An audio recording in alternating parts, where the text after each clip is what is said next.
एक गरीब किसान रहीम कड़ी धूप में अपने खेत की मिट्टी खोद रहा था। उसके पास एक बूढ़ी गाय और एक वफादार कुत्ता था। तीनों का रिश्ता ऐसा था जैसे एक परिवार। एक दोपहर जब रहीम ने जमीन पर जोर से फावड़ा मारा तो उसे किसी धातु मेटल के टकराने की आवाज आई।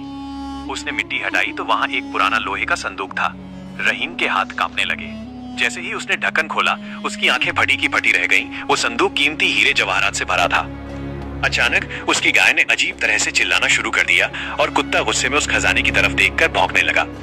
रहीम को समझ नहीं आया कि उसके वफादार जानवर इतने परेशान क्यों हैं। उसे लगा शायद ये उसकी किस्मत बदलने वाला दिन है।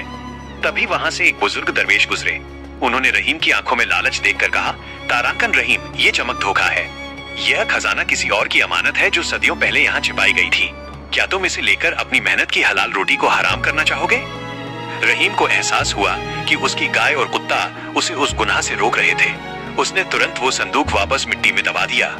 अगले ही पल उसके दिल को एक अनोखा सुकून मिला जो उस खजाने से कहीं बढ़कर था। इस्लाम हमें सिखाता है कि हलाल रिज्क, ईमानदारी की कमाई चाहे कम ही क्यों न हो, उसमें अल्लाह की बरकत होती है। दूसरे का माल या बिना मेहनत के मिला धन अक्सर इंसान के ईमान को बिगाड़ देता है।